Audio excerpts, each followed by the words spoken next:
os lutadores desse país dificilmente têm espaço na história oficial, né?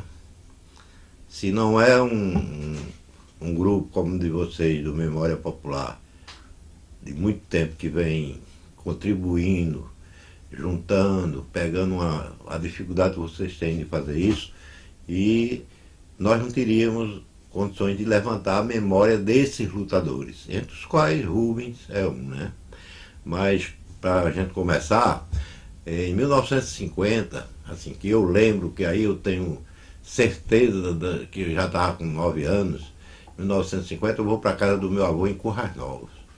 E as famílias naquele tempo eram muito integradas, havia essa relação, né? Tanto dos meus tios que iam para minha casa, como dos netos que iam para a casa do avô.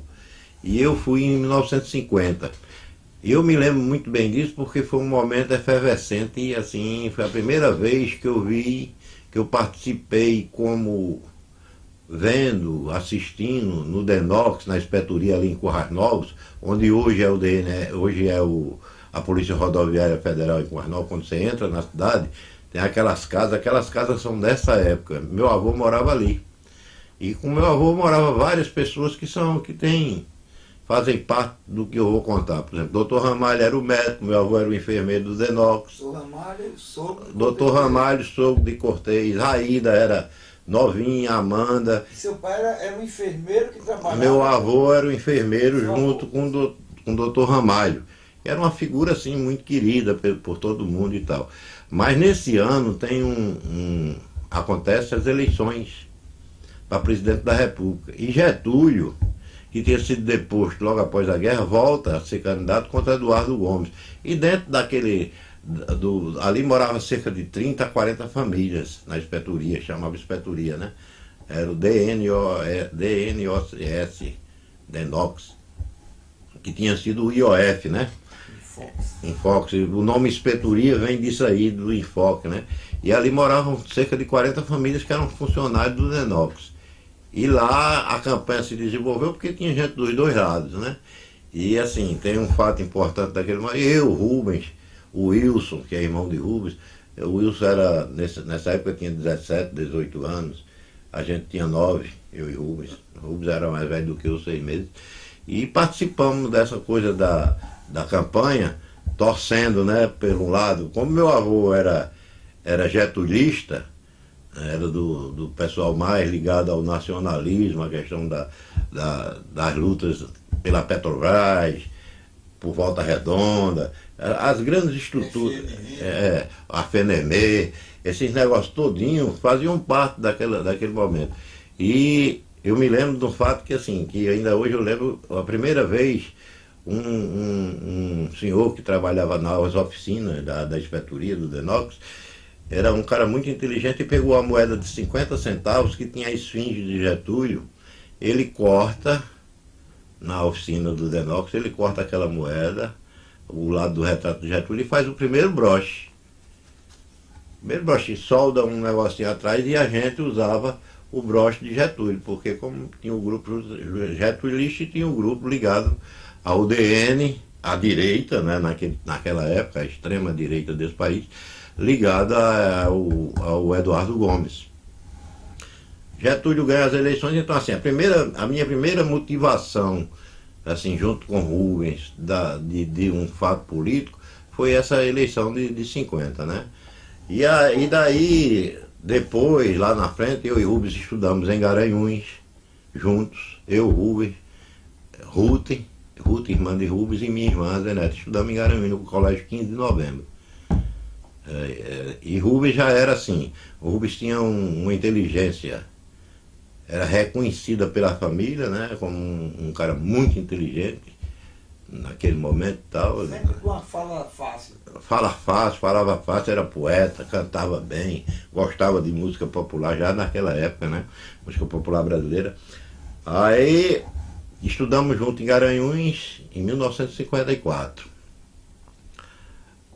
Em 57, meu avô estava morando em Natal, e Abelardo, que é irmão de Rubens, mais velho, que tinha sido da Marinha, é o mais velho, que é o pai de Assíria, casada com Pelé, Abelardo. Abelardo, na verdade, é o pai político nosso. Era o cara que vinha da Marinha, é expulso da Marinha em 61, 60. Era ligado ao partidão? Era ligado ao partidão, e é o cara que conversava a política mais à esquerda. Então, Abelardo, para mim, foi o cara que me iniciou nessa questão da política mais de Você esquerda. chegava a pegar livro? Indicava vários livros, né? Assim, quem não leu Jorge Amado, né? Assim, as primeiras leituras para você, aquela coisa que chamava a atenção era aquela coisa das pessoas que Jorge Amado criava nas suas histórias, que tinha um pessoal que vivia o Cavaleiro da Esperança, né? Como Na Luz do Fim do Túnel, várias coisas assim que chamavam a atenção para uma coisa que a gente não conhecia, mas começamos a ter interesse em saber o que era isso, a partir de 54, 55, aí também na efervescência dos anos 60, né, o entrosamento com o pessoal que estudava em Recife, que eram acadêmicos, que vinham para a cidade do interior, e tinha no meio sempre tinha as pessoas que traziam as novidades da política para quem interessava discutir isso, né? Então assim, Abelardo... Lembra de alguma pessoa dessa que você conviveu nessa época? Esse pessoal Não. que era acadêmico? Não, porque eu era do pessoal do ginásio, dessas coisas e tal, e esse pessoal era acadêmico, mas através deles, a gente, com outras pessoas, a gente ia recebendo, fazendo algumas discussões. Isso já por volta de 63, 62, 63, né? Que tem essa maior efervescência com as ligas camponesas, assim, com o secretário, um dos caras do governo Jango, que era da Paraíba, Abelardo Jurema, se eu não me engano, que era um cara que tinha uma relação muito boa com... Porque nesse meio tempo o Rubens vai e volta, né? Não, aí repare, Rubens eu venho para Natal em 57, 58, e Abelardo está aqui, tinha casado e está aqui com a esposa, e Rubens trabalhava nessa época nas lojas Seta, que era das Guararapes, que era a antiga, antes da... Rubens era vendedor da loja Seta. E Abelardo, nessa viagem, Abelardo já tinha saído da Marinha e estava na Pané, do Brasil, como radiotelegrafista em Londrina. E convida Rubens e leva Rubens para Londrina. Então, assim, a entrada mesmo de Rubens, né, na política mais de esquerda, a partir do Paraná. Em Londrina, com Abelardo, com o pessoal que influenciaram. Ele não foi de bobeira, ele já foi com uma pessoa conhecida. Com um irmão, né? Irmão e um cara que tinha todo um histórico. E ele foi fazer o que lá, Abelardo?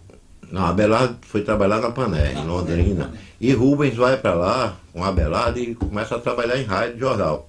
É quando Rubens entra no jornal e na rádio. Novinho. 18 anos. No máximo, isso não tinha não. Isso é por volta de 58, 57. Acho que não tinha não. Estava com 17 anos por aí, né? 17 e tal. E Rubens vai para Londrina. E lá Rubens se estabelece, entra nas rádios, começa a ficar famoso como radialista, jornalista, de vários jornais ali. E no golpe de 64 ele casa lá. A primeira mulher de Rubens é descendente de italiana, a Leninha, né? Com ela ele teve 3 filhos, Marcos, Maiá, Lucinha, e o terceiro, que está lá em Londrina, né? Ele vem para Natal após o golpe de 64. Já porque teve um problema lá com a rádio. Foi preso aquele negócio todo, e o Wilson tinha sido preso em Mato Grosso. Outro filho dele. O irmão dele é preso em Mato Grosso por participar dos movimentos camponeses e tal, aquela coisa, né? O Wilson vem. Aí vem. Engraçado, ele está sempre perto dos irmãos, né? Nesse negócio todo. Aí chega junto Rubens e o Wilson em Natal em 65. A volta de Rubens para Natal, aí. Vem com a família. Nesse momento ele vem com a família e vão para a casa da minha avó. e já estava viúva, tal, morava ali na 5. E a gente volta a ter um relacionamento muito grande, aí já político. Aí você já continuava mexendo com já político, não, aí é aquela coisa, depois do golpe, quem conseguiu escapar de ser preso e papapá ficou naquela de dificilmente conversava com alguém, né? Aqui em Natal tinha 2 pessoas que eu conversava. Um era um cara que tinha vindo de São Paulo, que era operário lá em São Paulo e aqui vendia joias. E era um cara que tinha uma posição, tinha participado do movimento de São Paulo, daquelas coisas todas, e a gente conversava muito. Genival, era um vendedorzinho de joia que andava com uma pasta na mão e tal. E aí houve um comício em Natal, que eu acho que a história, quem conhece a história deve lembrar, que veio Mário Covas, veio Ulisses Guimarães, veio grandes nomes da política do MDB, que foi lá no Alecrim. Né? Que anos? Anos 66, 60, por aí. Em plena ditadura, porque o MDB era o partido de oposição, estava todo mundo ali. Por exemplo, nós que tínhamos um princípio de esquerda só votávamos nos partidos, no MDB. Tinha os candidatos, né? Tinha as pessoas que eram interessantes. Odilon Ribeiro, Coutinho, Roberto Furtado, doutor Hermano Paiva lá de Macau. Eram pessoas com quem você tinha, assim, certeza de que estava votando ali por uma opção mais parecida com o que você imaginava. Aí a partir daí, desse comício, há um entrosamento. Na Praça Gentil Ferreira.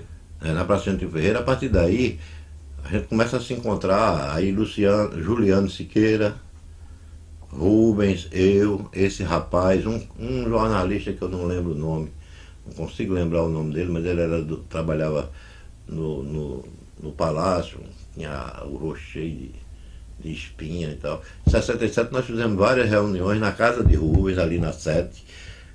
Na época, ali tinha uma igreja pentecostal que era um circo, né? Era uma tenda, chamavam tenda da catedral. A casa de Rubens ficava ali. Nós passamos várias noites rodando no reco-reco, panfletos, denúncias contra a ditadura, papapá. Eu me lembro bem que numa das reuniões que teve uma discussão boa e depois nós fomos fazer os panfletos, estava Juliano Siqueira, esse rapaz, eu, Rubens, Genival e... Nessa época vocês já estavam aproximados do PCBR? Já era PCBR. Mas como é que foi essa aproximação com o PCBR? Não, com Rubens, o Juliano, esse pessoal, a gente se aproxima, começa a ter uma discussão e começa a participar já como organização a partir daí, né, 67.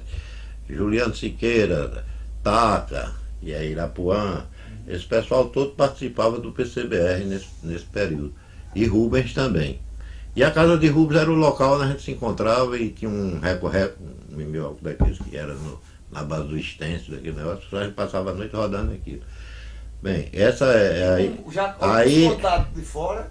Já, Bruno Maranhão, o pessoal, como o pessoal estava todo no exílio, você tinha informações da reorganização do pessoal que conseguiu sair do Brasil, já estava uma grande parte no exílio. Né? Quando a Polônia, esse pessoal é trocado pelo embaixador, já nos anos 70, né? Esse pessoal vai tudo para a França. Né? Mas naquela época o papo já era o foguismo, né? Já era a guerrilha. Né? Já era uma discussão da luta armada. Tem uma coisa assim, que algumas pessoas não entendem, mas eu acho que ninguém conseguiu resumir melhor do que Crispiniano o que era a luta armada. Num famoso poema de Crispiniano, que ele ainda não terminou, que é a Coluna Prestes, ele diz assim, que o papel da ternura era tão duro que o amor precisava andar rápido. Muito forte, né? É um libelo aos que participaram daquele momento tão grave.